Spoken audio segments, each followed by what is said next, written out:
Good day! How are you? Welcome to the country of Australia. Come and learn with me as I explore the educational system of the country of Australia. The international education is significantly impacting in the economic growth of Australia. It is worthy to note that Australia ranked as the third largest provider of international education to students who are coming from other countries. It followed the United States of America and the United Kingdom. Based on the collated data of Australian Bureau of Statistics or ABS, Australia's international education is valued at 19.9 billion Australian dollars, making the country the third largest export. In addition to that data, EBS estimated that 130,000 of the international students in Australia in 2014-2015 were considered skills migrants in the country's workforce on graduation. This best describes that Australian education is a dynamic and flourishing service market. It is notably evident that international education in Australia is growing because it ranked third in 2016 among countries in the world with the highest percentage of educational experts. Based on this pedestal, the United Nations Educational, Scientific and Cultural Organization or UNESCO estimates that the 130,000 of the international students will increase to 8 million by 2025. Moreover, the data reveals that the equivalent value of the international education was 19.9 billion Australian dollars, will be increased by 17% in 2016 until 2017, amounting to 21.8 billion Australian dollars based on the estimation of ABS. Alright, let us now touch the Australian educational structure. The Australian educational structure has four broad subsectors. These are number 1, early childhood education, number 2, primary and secondary education, number 3, vocational education and training or VET, and the last one is the higher education. Preschool education is delivered using a variety of funding and delivery models, including private provision. 6. State and territory governments are responsible for some occasional care centers. Some state and territory governments contribute financially to outside school hours care, long day care, and other such services. In terms of primary and secondary schooling, it mentioned that the primary responsible of Australian education are the state and territory governments. Thus, they looked into the roles of providing for infrastructure and maintenance funding, the payment of school personnel, both teaching and non-teaching staffs, and administration and management of all resources within schools. When children turn to 6 years old, they shall commence schooling. At the start, they shall attend primary school until they reach 11 or 12. Primary education starts from kindergarten, where students start to attend at the age of 6 or 7, or depending on the state or territory. Students can complete the secondary school programs at year 12. Upon completing year 12, they will be awarded a senior secondary certificate of education. However, this certificate award varies in different states and territories. After completing this education program, they then undertake vocational or higher education courses and or start work. Alright, let us now proceed to vocational education and training or VET.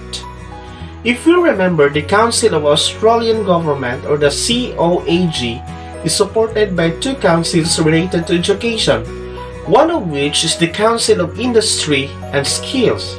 This council constituted the Australian Industry and Skills Committee or AISC for the purpose of developing roles and policies, direction and decision making for the VET sector.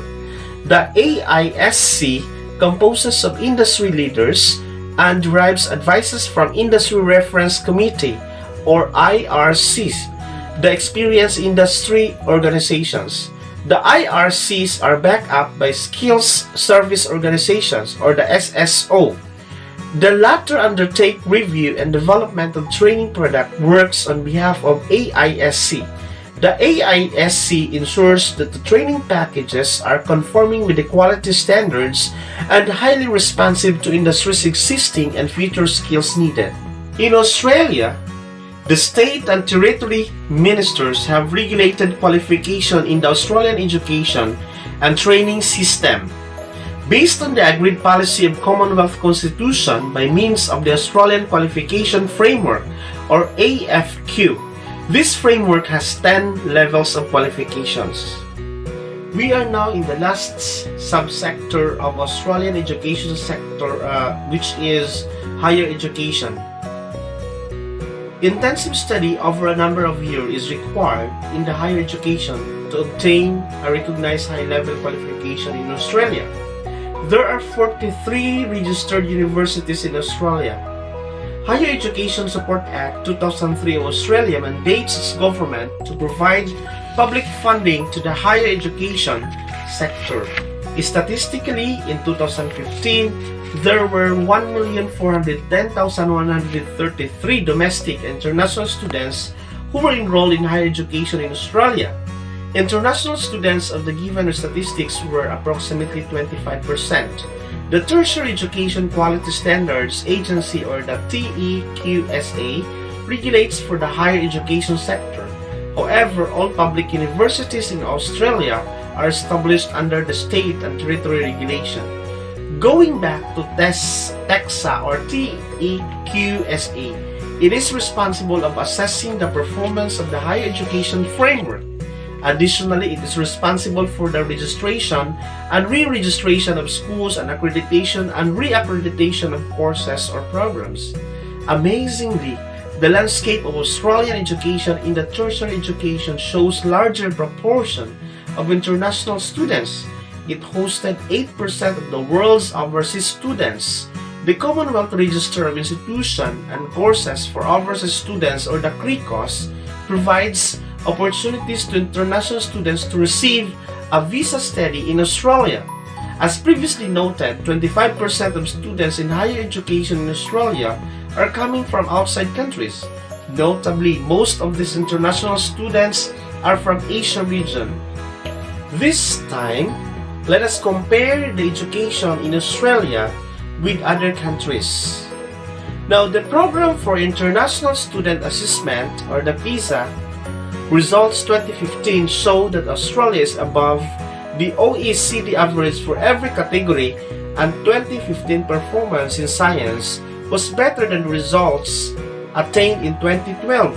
However, students in 2015 did less well in math and reading compared to 2012 students.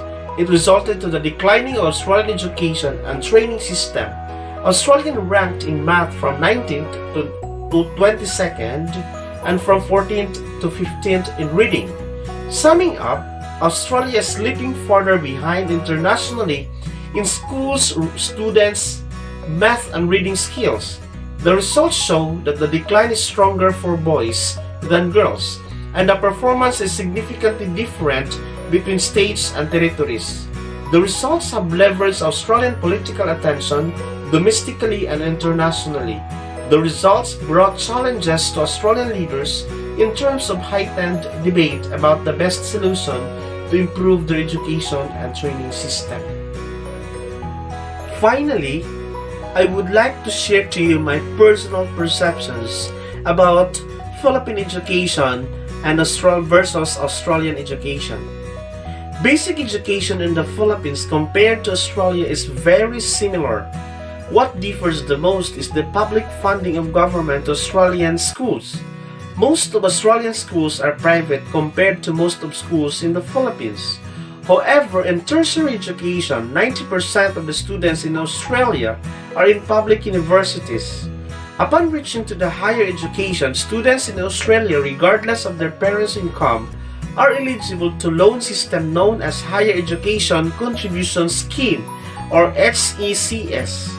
They are eligible to defer the payment of tuition fees until they earn over 30,000 Australian dollars or 1.2 million pesos in yearly income. If they do earn over this threshold, then the government, through tax, deducts a certain percentage from a person's weekly income until they are debt-free. In the Philippines, all students in tertiary levels in public colleges and universities are eligible to free higher education, except for graduate school students. Despite this, obtaining a degree in the Philippines, including master's and postgraduate programs, requires difficult time than in Australia. Consequently, this challenge makes every Filipino graduate from higher education deeply feel the strong impact of education to their lives. They spent difficult times graduating, thus they value more education and considered it as something that cannot be bought and sold at will. It's something that will stay with them forever along with the valuable experience they encounter. Unfortunately, in Australia, many students see education as merely a mandatory burden to please their parents rather than as a step for making difference in the country. That's all for my country presentation. Thank you so much. God bless us all.